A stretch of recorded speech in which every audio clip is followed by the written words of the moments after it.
Shalom, shalom.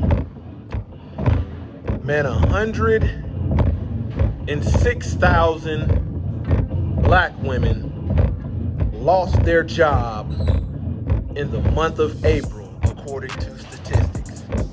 Man, a lot of daughters of Zion rejected wisdom and took the bait. Roll that footage. In April of 2025, 106,000 African-American women lost their jobs, according to the Department of Labor and Statistics. Crazy work. 106,000 black women lost their jobs in just 1 month. And no, that's not a typo. I don't know if you knew that black women lost 106,000 jobs in April. And did you know that black women have faced the most job losses among all in the job market?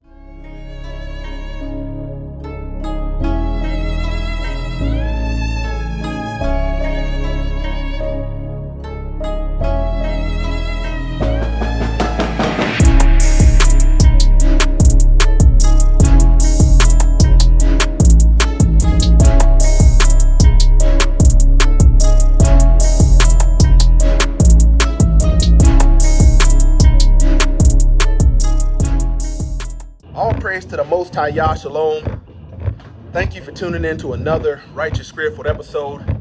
Today I'm back at it in them trenches, handling that kingdom business.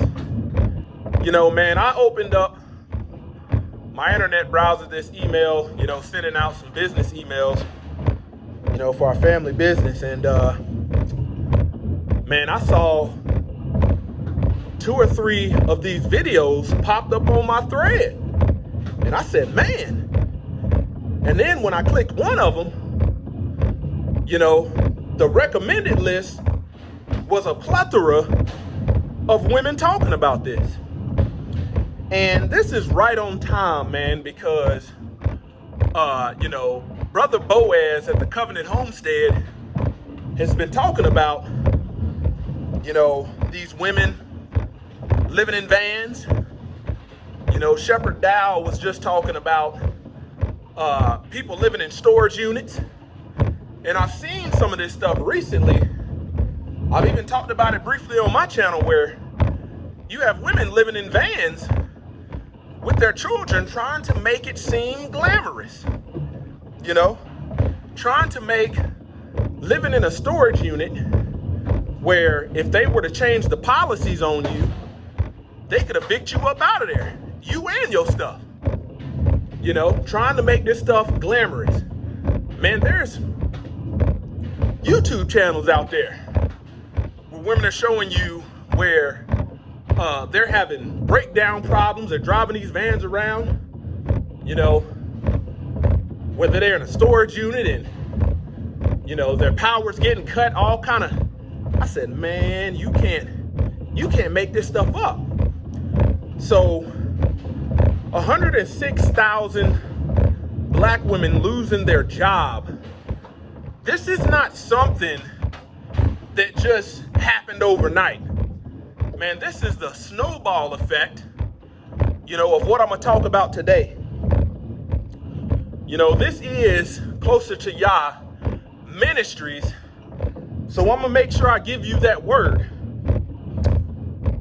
Man, for all of my married women,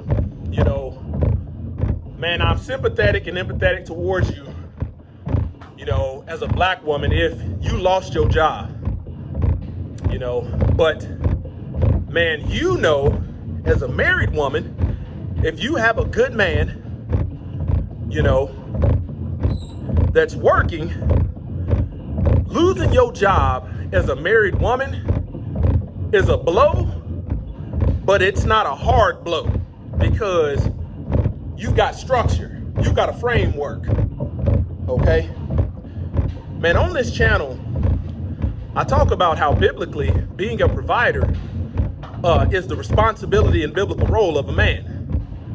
When you look at the Proverbs 31, man, you don't see her having the responsibility anywhere in there to be the breadwinner or the provider for the family. But we see a man has denied the faith if he doesn't provide for his family. And I truly want a lot of black women, daughters of Zion, to know what it feels like and to have the benefit of having a covering, of having a provider, having a protector. But the daughters of Zion, black women, must not take the bait. Don't take they bait. Because,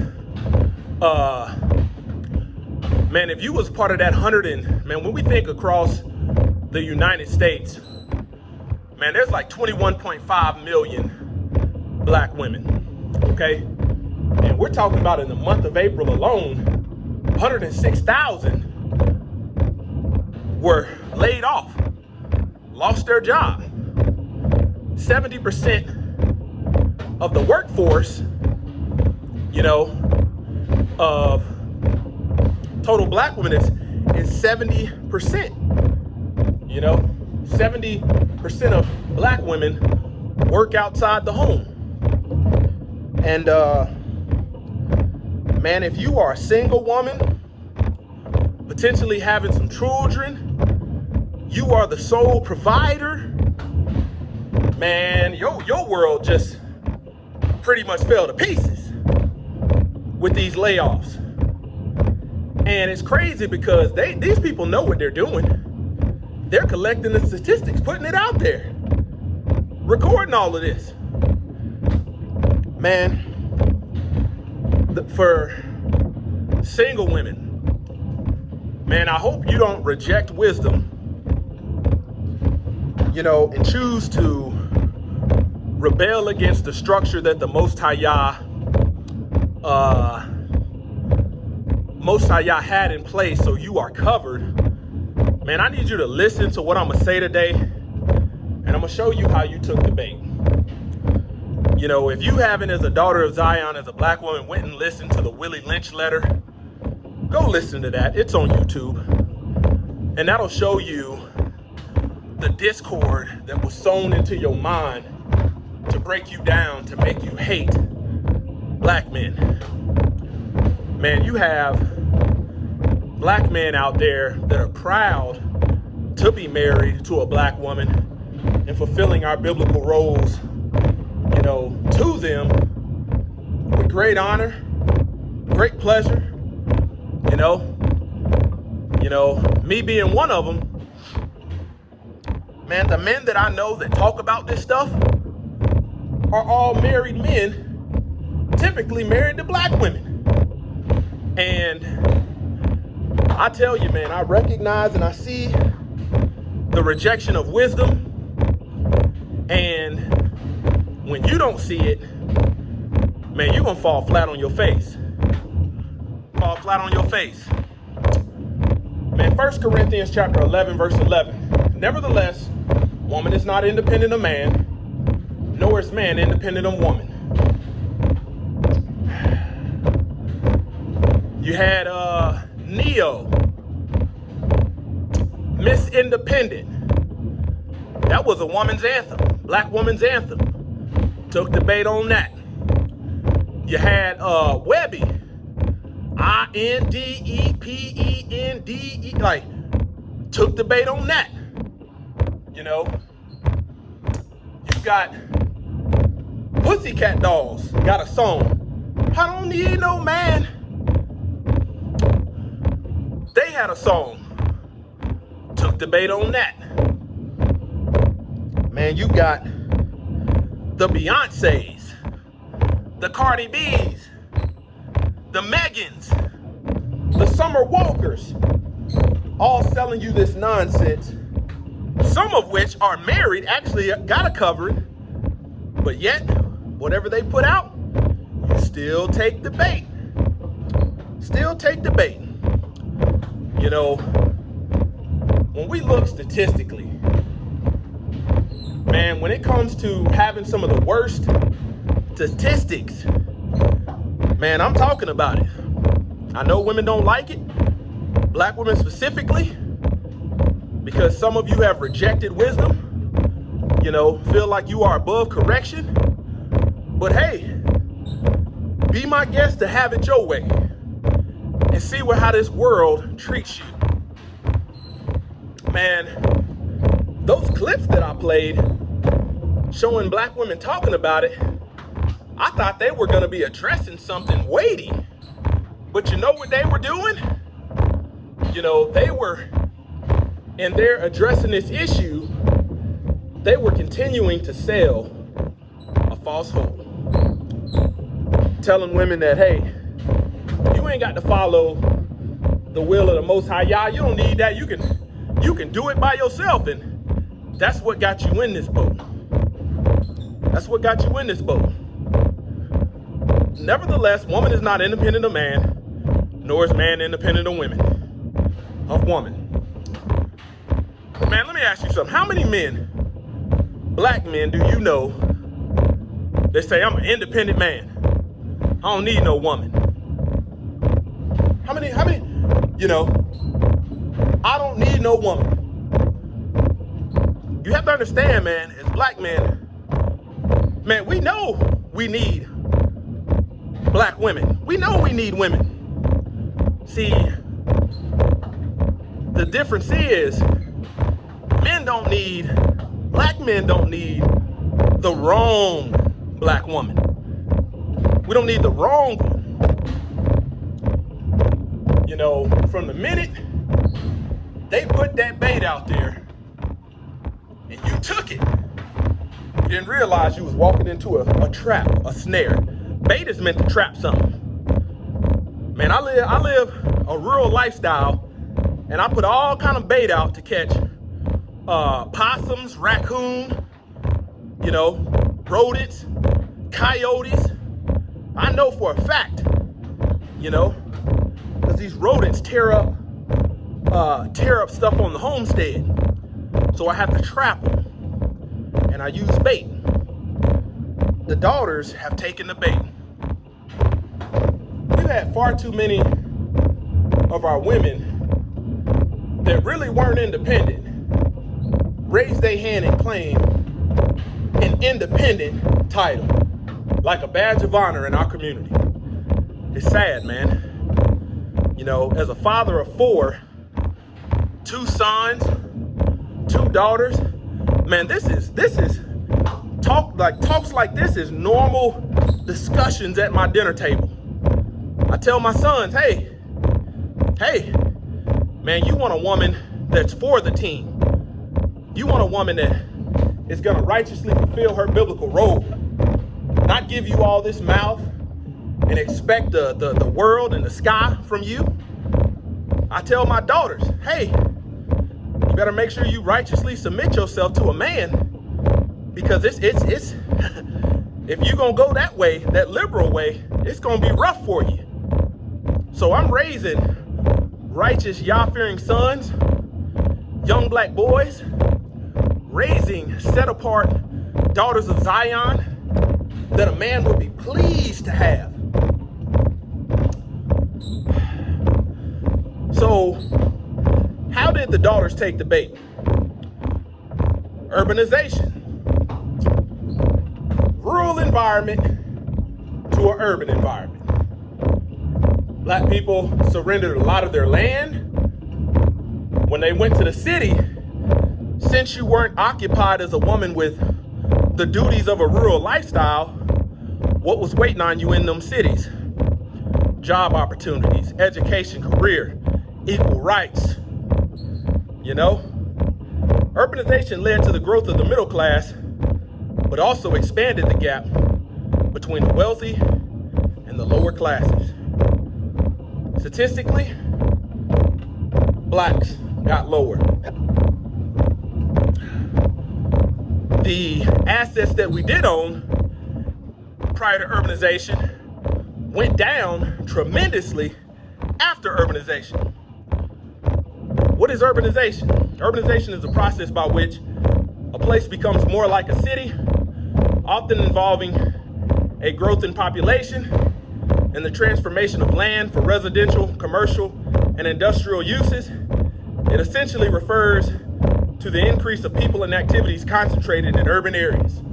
Okay? So we went from a laboring people in rural areas to the doggone city, and now where you once had to wear them overalls and you was out there dirty, living off that land, learning how to grow beans, men went to the city, when they didn't get the opportunities they want as a black man. Now you want to hang on the corner, sag your pants, become disrespectful, become, even more reprobate than the book already says we are. And what do you do as a woman, as a black woman that took the bait on that? You say you got needs, so what kind of men did you fornicate with? These lowlifes that really didn't want to fulfill a duty to you. Cycle continues. Feminism. See, this feminism, black women, as much as you fight, some of you, and try to reject it, man, I'm stating stuff all that you can find out, open source public information yourself. See, they did this feminism in waves. That's how they did it. First wave of feminism, which began in 1848, focused on gaining legal and political rights for women, particularly the right to vote. Now, the hidden agenda in that was to get you dependent on their headship. To get you dependent on their headship. Rather than having the protection of your man or your head or your covering fighting for you, you said, you know what? I'm gonna let this lawless Roman Greco system fight for me. That's the first wave. Second wave of feminism, a period of the women's rights movement in the 1960s and 1970s, focused on achieving equality across all aspects of women's lives, not just the right to vote. It challenged traditional gender roles. Okay, now when we look at gender roles, who's the originator of gender roles? The Most High Yahweh, outlined in his word. He took debate on it. It challenged traditional gender roles, addressed issues of workplace discrimination, reproductive rights, and sexuality. Fast forward to today. You got more career-oriented black women in their 30s and 40s that are trying to have these scientific pregnancies, in vitro, and all of this list goes on, because they didn't do what the book said. Younger women marry, bear children, guide the house, give the adversary no reason to speak reproachfully. But that ain't it. DEI. Man, when they did away with DEI, you know who came out the woodworks saying this is wrong? Somebody's got to do something. It was the daughters of Zion. It was the black women. Came out of the woodworks. But I'm gonna give you the truth about that. 1960s, civil rights movement focused on ending segregation and discrimination, establishing the groundwork for DEI efforts. Most High Yah already has the groundwork. He's got the framework. He's got the roof. That's your covering, the protection. 1964, the Civil Rights Act outlawed discrimination in the workplace and public spaces, promoting diversity and inclusion. So, sounds like something that might benefit us, right? Statistically, over 60% of DEI hires are white women, while Black, Latino, and Asian candidates are underrepresented. White women are promoted at twice the rate of Black and Latina women. Black and Latino workers remain unrepresented in leadership and higher paying roles. Now, what we have today is a bunch of uncovered black women. I'm not saying all, but we got a lot of them that's uncovered and are screaming, man, we want some help. Somebody fight for us. But I want you to think about the bait that you took historically. The minute they offered you a paycheck, that's the minute where your submission went out the window. You know, the minute they offered you education, that's the time when you started thinking you could go against the wisdom of a man. I don't need to be under his leadership. You know, book says in Genesis, man, and your desire shall be to your husband, and he shall rule over you. You know, other places, obey them that have rule over you. This is all to your benefit. Most High Yah had the framework. But these heathens, boy, they cooked it up for you. Took that bait, good bait that works, has to be highly attractive. Okay? Highly attractive.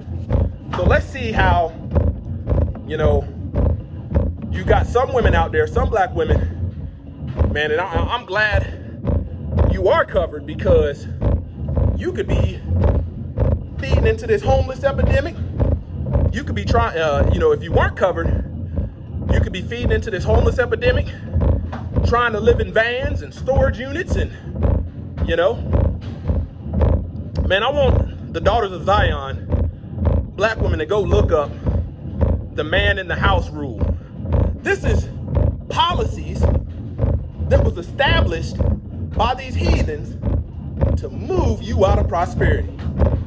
So rather than having a man, you being submitted, reverencing a man that's willing to go out in this world and provide for you, man, they gave you an opportunity to, you know, that was too sweet for you to turn down. Man, in Ecclesiasticus, it said, observe the opportunity and be mindful of how it affects your soul.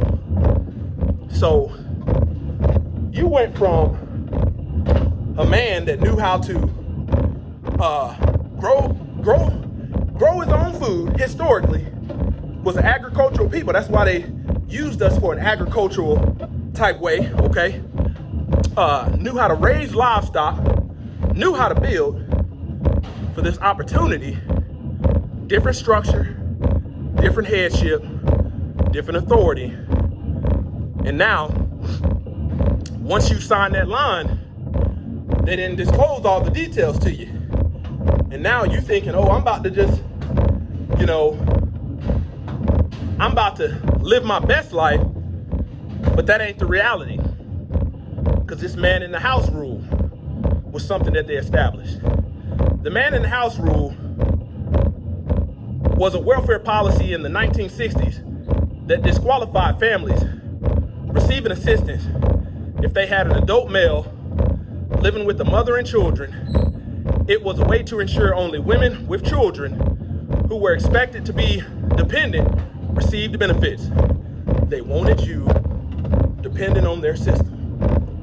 They shot out all this smooth words, these sweet nothings. Okay, you took the bait. Expected to be dependent, receive benefits.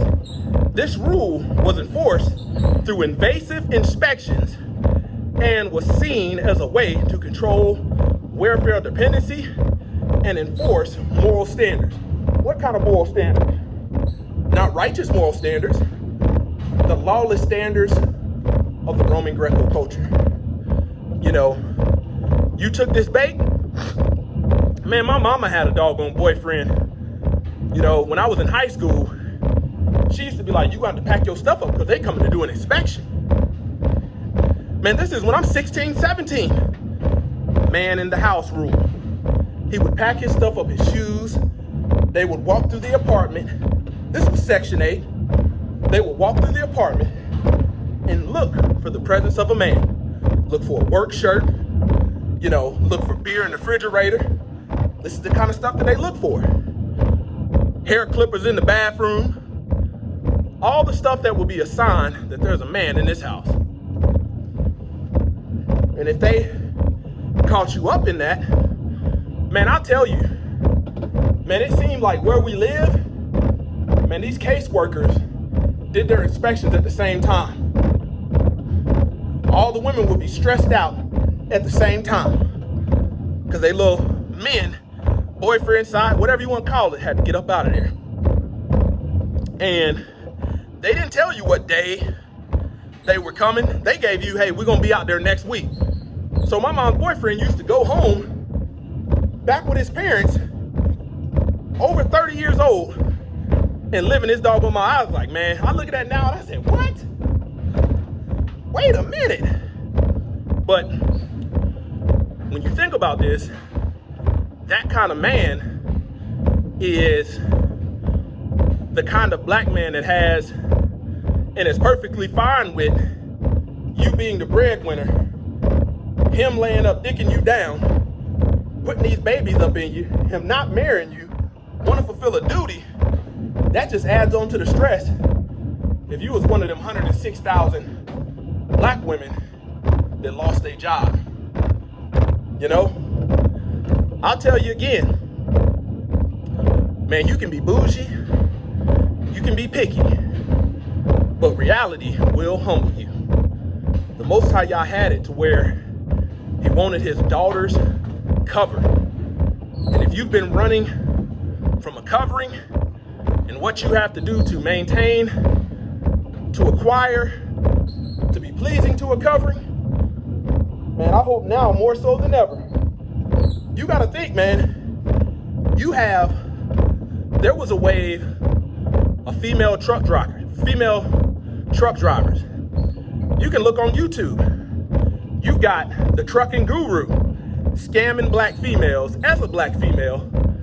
And this, you can be wealthy and independent, scamming black females out of thousands, hundreds of thousands of dollars. Okay? Man, what happened is when you look at who has the most student loans, you know, we got a lot of black women a lot of daughters that they pretty much told you this lie, man, that's gonna be a high paying job waiting on you as soon as you graduate. That's what them heathens down at that college told you. You done went and took you done got $70,000 worth of nursing education when you could have got that same thing at a community college for cheaper. But nope, you wanted that HBCU experience. You wanted that 4, 5 year, 6 year college experience. You wanted to pledge to a fraternity, wanted to stay on campus. They ran it up. They ran it up. They told you it was a job waiting on you, high paying job. Right after graduation, you realize that wasn't true. You start applying for these jobs, you putting that golden bullet on there, college graduate. Okay? These people hired you as a DEI hire, and you're like, woo, I'm winning. As soon as they did away with that policy, they got your butt up out of there. And if you've been moving independent, oh, you feel everything. Feel everything that I'm talking about.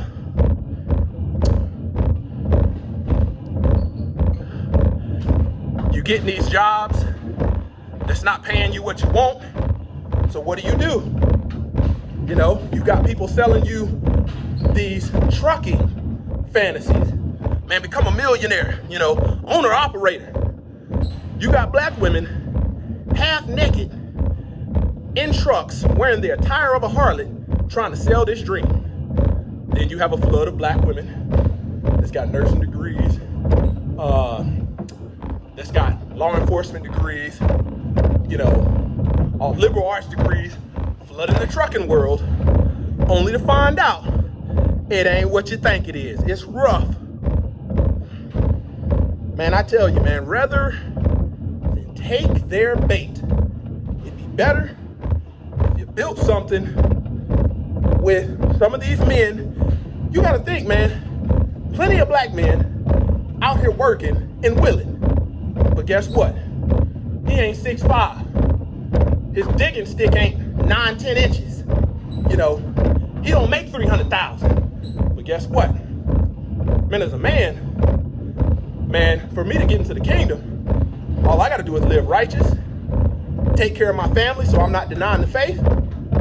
I ain't gotta make no 300,000-400,000. But when you out there as the majority, being we got more black women that are unmarried and single than we do married.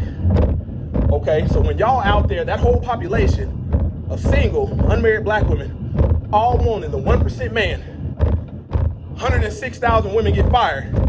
How many of them 106,000 you think went home and cried themselves to sleep because they didn't know how they was gonna pay their bills? You've got a 7 Series in the driveway. You got all this stuff financed, and you the sole provider. You took the bait, backfired on you. And I'm gonna be honest, this ain't the end of it. Statistically, they've always set you up for the okie doke. Hit you with the hoodwink, the bamboozle. Give me $20 and I'll be right back with it. They hit you with one of those. Man, you'd be better off with a lot of these men that you think you too good for actually humbling yourself, lowering your pride, and realize the Most High Yah did not want me out here independent. You've got independent women walking around thinking that they roof. You know, I'm in my roof era. No, you're not. You ain't in no roof era. You better go back and read about Ruth. Man, Boaz found the spirit of Ruth pleasing. Ruth was a widow. A lot of you can't even get into your doggone Ruth spirit because that independent spirit in you, that rebellious spirit that allowed you to take the bait, men recognize and don't want. You know, man, there was this trend going around where women were videotaping their husband, putting it on TikTok saying, hey husband, hey honey, I'm not gonna be able to help out with the bills this month. Trying to get the reaction of men. Man, if you go back and look at them, you got a lot of black men that was married, was like, you don't help pay these bills no ways. What the heck is wrong with you? You know? Man, we are in the last, I want you to understand. Now, if you out here thinking that you can rebel against the wisdom of the book, rebel against the Most High Yah as a black woman, and things are gonna get better for you, I know good and well you ain't reading your Bible. I know good and well. Because it says in the last days, difficult times shall come. Difficult times, and we are here. The daughters must not take the bait. Closer to y'all ministries kicking it gun barrel straight.